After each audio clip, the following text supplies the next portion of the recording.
the last few days, I know several of you have reached out just trying to get some comments or some insight onto our administration's approach to NIL. And so that's what this session is designed to help with. In case you overlooked it in the email, the advisory about this, we do have a web page that kind of goes over the basic framework of our NIL policy, and the URL for that is very easy. It's utsports.com/NIL.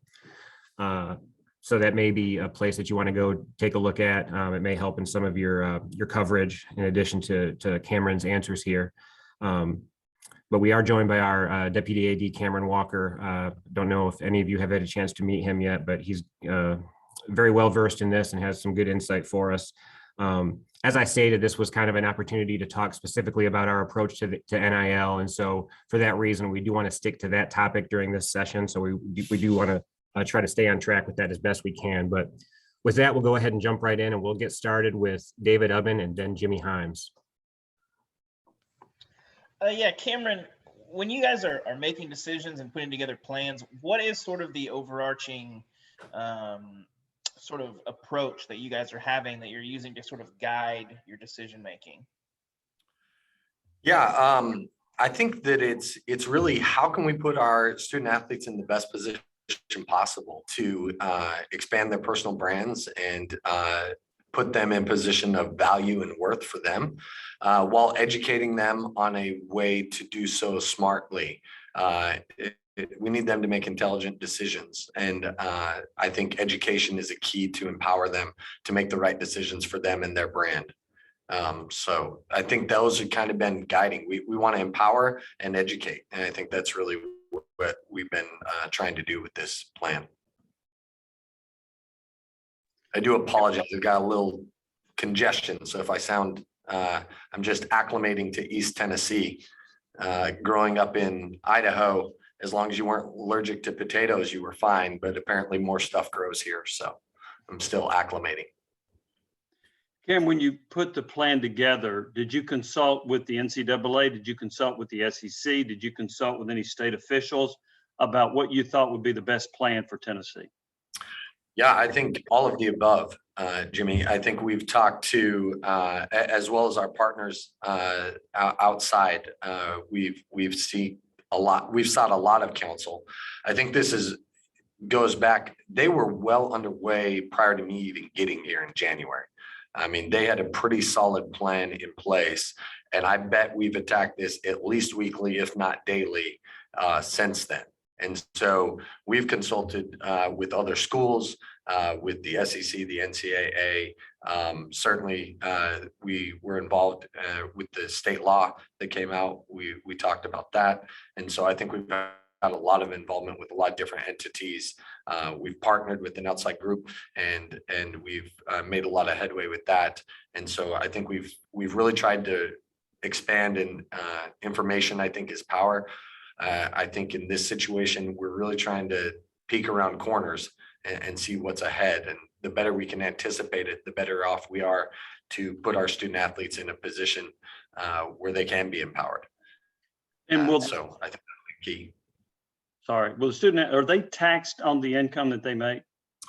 Yeah, unfortunately, we weren't able to persuade the IRS otherwise, but we do. They will have to pay taxes on any income they have. Now, whether they're in an amount that's in a taxable bracket or not, is varies.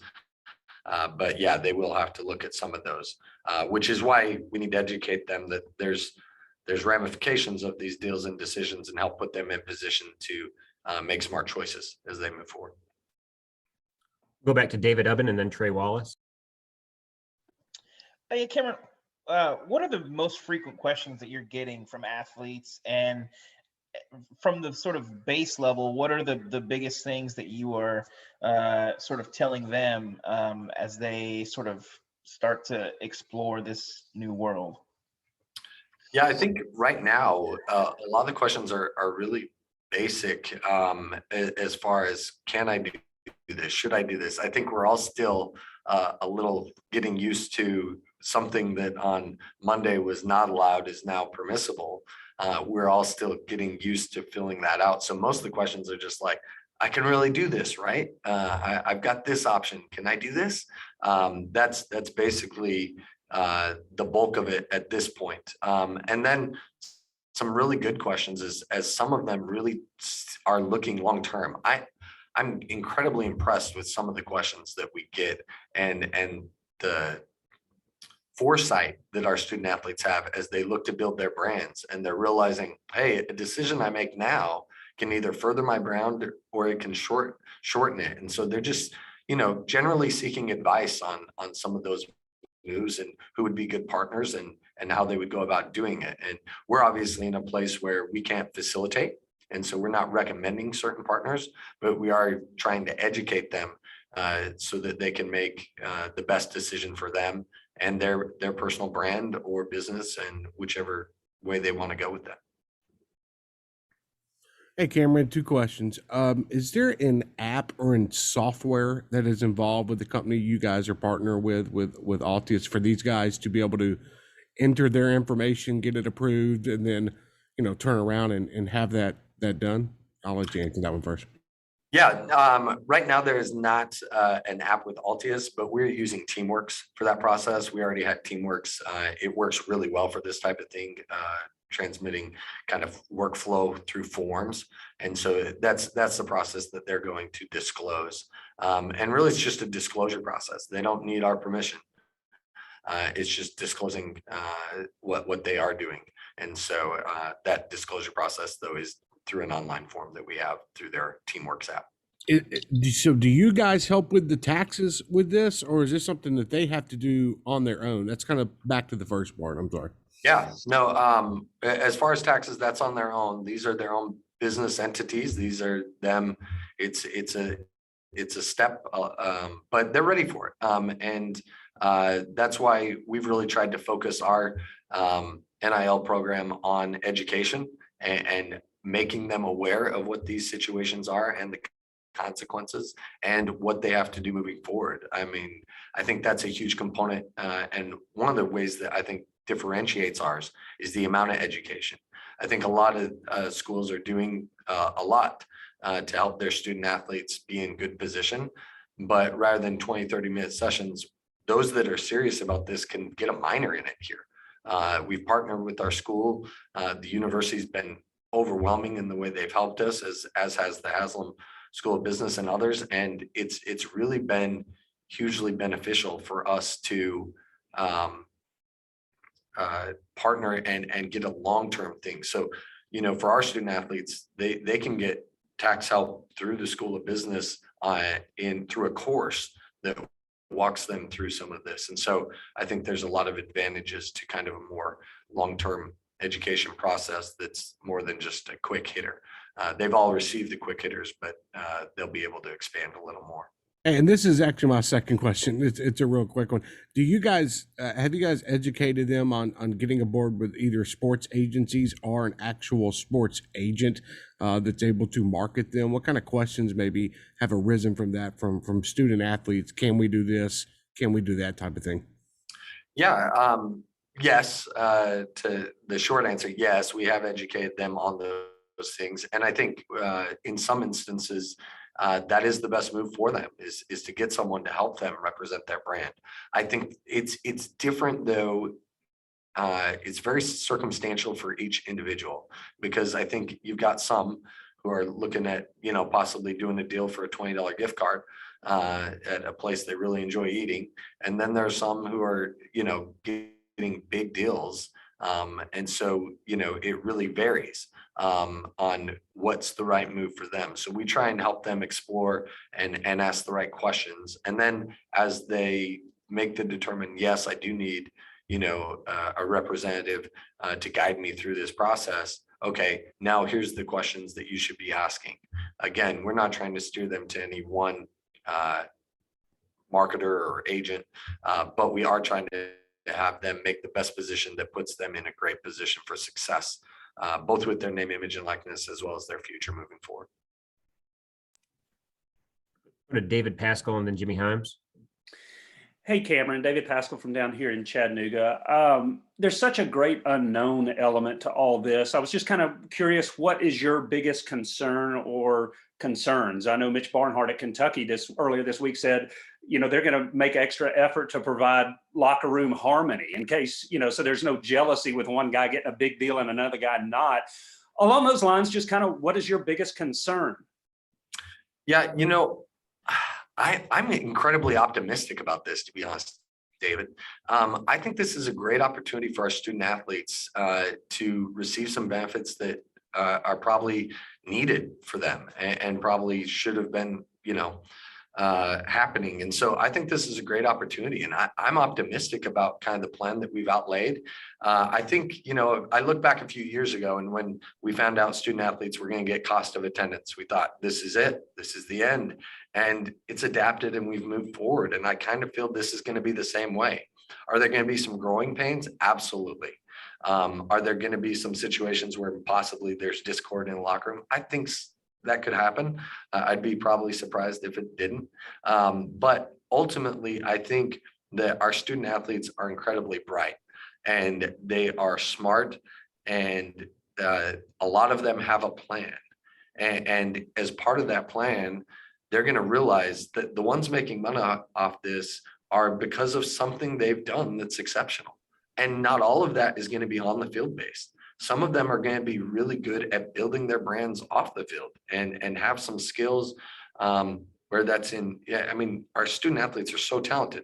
Is that music? Is that art? Is that architect? I don't know, but I think they're going to surprise us in the variety of ways that they're able to maximize this. So I'm cautiously optimistic, which is not a normal thing for me. Those that have known me long, I'm usually a worst case scenario type guy, but in this area, I really am not. I think that there's a lot of bright spots and a lot of positives out of this, and that the other stuff will be speed bumps that we can really get over pretty quick. Will we have to make some course corrections along the way? I think that's possible. But I think the future's bright in this area and should be bright for the student athletes here at the University of Tennessee. As a quick follow, you were talking just moments ago about a $20 gift card and then bigger deals. I mean, what is a bigger deal? How big do you envision this? I mean, you think about Josh Dobbs and his personality a few years ago when Tennessee had some good teams, and then goodness knows about Peyton Manning had this been around. I mean, so how big of a deal financially do you think we could be talking about? Is there going to be any cap to it? Yeah, I think it's going to be whatever the market demands. And I think that's probably the right spot to be in. I think we've seen some of the greatest, two of probably the best brand managers in professional sports have come from the University of Tennessee. And part of that's the platform that you get as a student athlete at Tennessee, but then part of that's what they've done since in maximizing it. And I think that that there's going to really not be a limit. I see though that there's going to be huge potential because you're a star here, as well as because maybe you're really great at decorating or you're really great at music and you use this platform to move that forward. I think that there's going to be lots of opportunities in a lot of different areas. And I don't think that there's necessarily a cap that we can put on it. So, what's a big deal? It probably depends on the individual. I think some big deals, are going to be different for others, how they categorize them. But I don't think that there's necessarily going to be a cap. I think it's really going to be whatever the market provides. I do think we may see a little bit of market fluctuation early on, and maybe things are maybe slightly overvalued early on, and then it will come back. But that's how the market works. It'll come back to it and normal. It'll swing kind of back and forth, but it'll kind of hover within a certain range. Thank you. Cameron, two questions, kind of to follow up on that.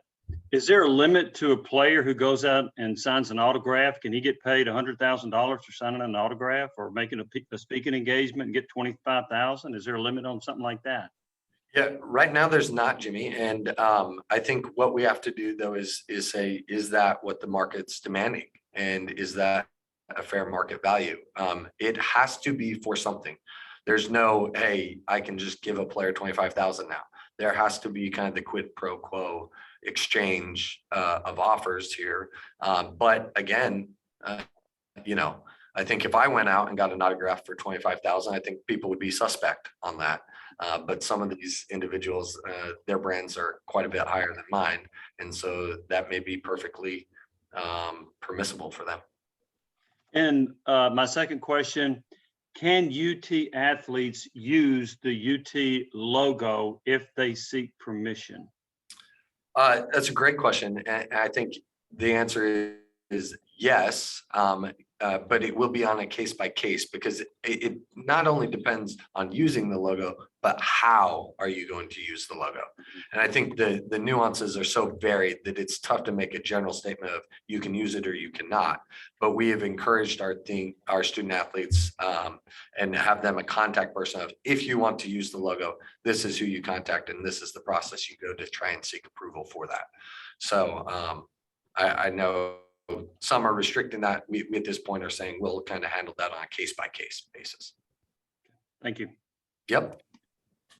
We'll go next to Pete from the AP. Hey, Cameron.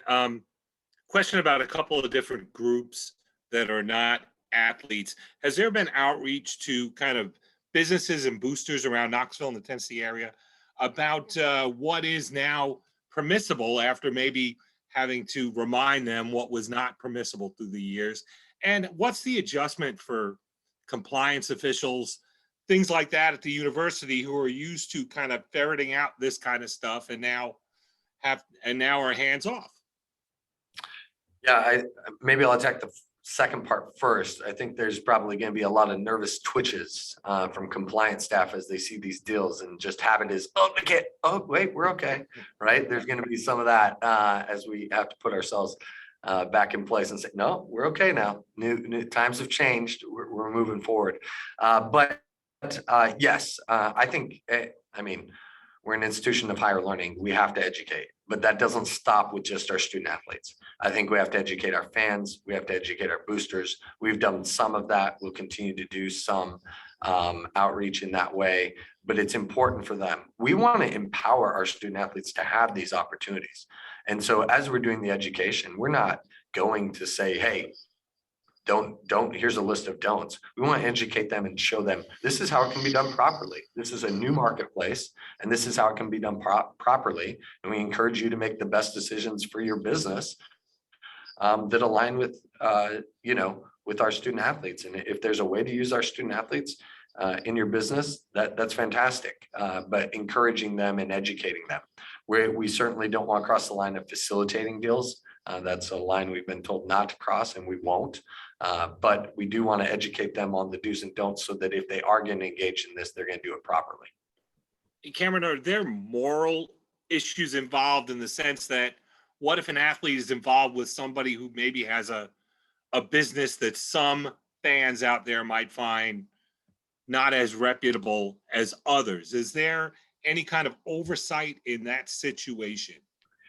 Yeah, and I would say there are a list, a few things, certainly gambling. We can't have our student athletes out there promoting gambling companies. And so that's just one example. So there are some of those, but I think in a broader sense, it's about advising them. Kind of like I alluded to earlier, that, some of these choices you make now may restrict choices later, right? If I go down a certain avenue, I may get bottled in and identified with that company, and that may not be a good thing. So we've got to be smart. So really, it's an advisory role that we take on to advise them of the consequences, not to prohibit them, but to help them make the decision that's best for them. And part of that is, in society today, a lot of us want the $20 now more than we want the $2,000 later. And it's just advising them so that they can make the best decision and aren't necessarily a penny wise, pound foolish. Thank you. Yep. We'll go back to Jimmy Himes. There are, I guess, potential conflicts of interest. And I wonder, Tennessee being a Nike school, what if there's a student athlete that wants to sign a deal with Under Armour or somebody else? How do you legislate or deal with that? That's going to be a fun one. And I don't doubt that it'll happen. And I think that's where it's going to depend varies on the specifics of the deal. When are they wearing the other apparel company? Certainly, I think where we can establish boundaries, and we have to and have, is, you know, when you're representing University of Tennessee on the playing field, you need to be in Nike apparel. And that's a line we can draw. Now, when you're out doing your own thing on the weekend or doing a photo shoot, can you represent another company? I think you can. But we need you to work closely with us so that we can keep our situation aligned and make sure that we are not breaching other contracts and staying kind of in line with what we need to do. But I think those situations are going to arise. I think it's only a matter of time. And I think they'll have to be really based on the individual circumstances that arise. But I think there is opportunities to possibly make both work within certain parameters. And can student athletes get other student athletes to help advertise their business, whether it's on Twitter or Instagram or somewhere like that? Yeah, certainly. I mean, student athletes that own business are business owners. And so them seeking out other student athletes to help promote their brand is permissible. Okay. And I think my last one is, somebody told me that one of the bigger concerns that schools would have is for student athletes not to just jump out and take the first deal that comes across the table. They need to step back, get educated, and make sure they're making the right choice. Is that something that UT can advise them on? Yeah, I think it's, yes. I think we have to be careful that we're not advising them who to go with or what to do. But I think it's more about empowering and educating them to ask the right questions. Because I agree that taking the first deal, well, now there's another deal that I'm not going to be able to take because there's competitors in almost every arena of business. And so we have to understand that every decision we make either opens doors or closes doors, and maybe both at the same time, but we have to know what those are. And so we have to educate them. And really that's been our aim, is to educate them to ask the right questions.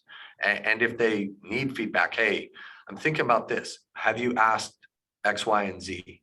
I think that's kind of our role. Rather than, I wouldn't do that, or that sounds like a good deal. I think our role is, have you asked these questions and do you like the answers? To follow up on that, would it be easier for a senior to take the first deal that comes along because his time at Tennessee is limited? Possibly, although I think, it would still depend on the circumstances and what their outlook is. Does that prohibit, if it's a senior who's got professional aspirations and a professional future, does that limit, their professional options? Are they going to want somebody that's gone from another company? So I think all of that plays into effect. All right, we'll take one last call.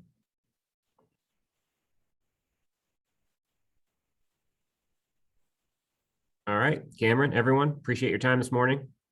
Thanks, everyone. Have a great weekend. Thank you, Cameron. Appreciate that. No problem.